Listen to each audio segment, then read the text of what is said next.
Mr. President, a new generation that is not hampered by the burdens of nostalgia.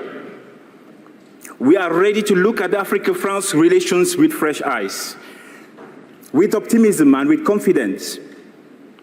To paraphrase Nelson Mandela, our choices must reflect our hopes and not our fears. We are not afraid to take our responsibility. You must find the courage to take yours. Because France cannot remain trapped in an outdated vision of the African continent. We have come to propose solutions and to dialogue with you because we have a different, a more admirable future to propose. Not necessarily because we are going to be comfortable about what will change, but because at this point, it is the only thing that makes sense. But before we present this vision to you, Mr. President, there are some profound truths that need to be told in order to clear the air. And that is why I invite Adele on stage to present the facts. Thank you very much.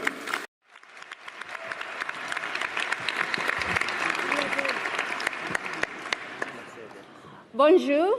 Je m'appelle Adele Hello, Onyango. I'm Adele Je viens Onyango, de Kenya. and I come from Kenya. And that is exactly as far as my French will take me. So, I'm really honored and happy to be here today because I think it is no secret that the current relationship between Africa and France is complicated. And in order for us to build a relationship that addresses issues that affect not only Africa, not only France, but the globe, then it's important for us to interrogate this very complicated relationship and ask ourselves three things. One, what is not efficient? Two, what is not ethical? Three, where do we see integrity gaps? And to be able to do these three things, we're going to have to be brutally honest.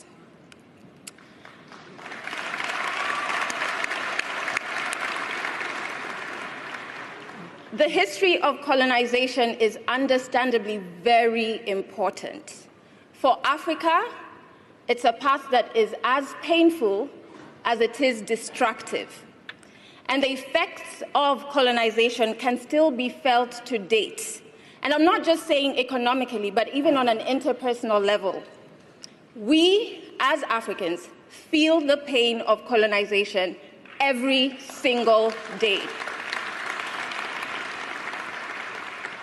Now, the lack of a clear and strong acknowledgement of the continent's pain on this destructive past results in skepticism.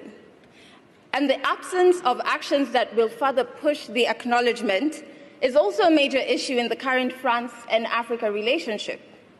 In fact, the air of denial that France chooses to sit in is uncomfortable, not only for Africa, but also for France. And it does no good for either one of us.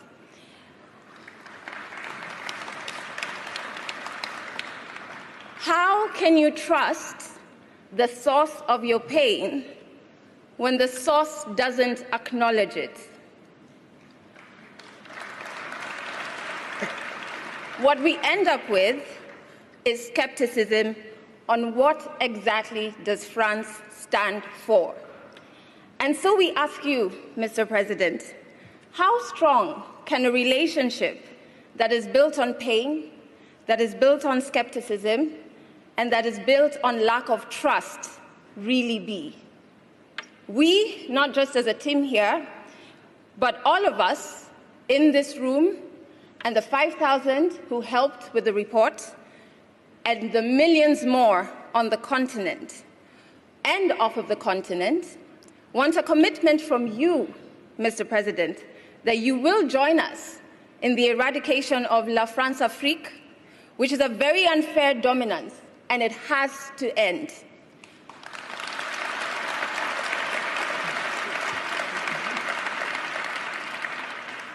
Furthermore, the breakdown in understanding what France fully stands for is fueled by the continued collaborations that France has with agencies, leaders, and individuals who have glaring integrity issues, whilst on the other hand, claiming to be standing for human rights.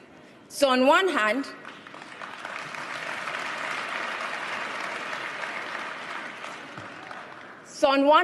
we have France that is entrenched in issues around racism, around exploitative dominance, and whilst on the other hand, they're still claiming to teach others about democracy. These are two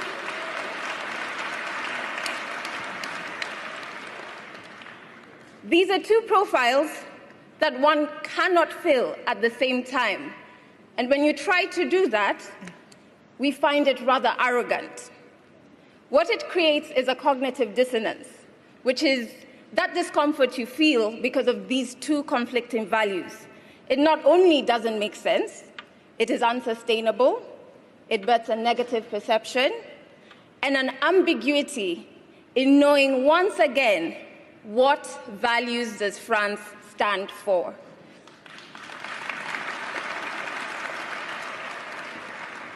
Now, it is very clear, because we are all here, that the current relationship is imbalanced. It's not collaborative, and in some instances, it's exploitative. We have social impact solutions built without any input from relevant African civil society organizations who are a resource when it comes to really understanding problems on the ground and creating solutions that run efficiently. And they're a resource that Africa is willing to lend to France. Let's also not forget that whilst we in this room are here because we want to change and repair this relationship, there are some who are benefiting from this current dysfunctional relationship, be it private businesses from France on the continent with non-ethical practices, or corrupt individuals and groups from both France and Africa. This group, and the lack of a very loud and public condemnation of this, obviously fuels skepticism. So this honest interrogation is a very important first step, because the strengths and weaknesses of this current relationship will dictate the success or failure of our collective future relationships. But we are not only telling you what's not working, we are very solution-driven, which is much unlike the heads of states that you're used to me saying.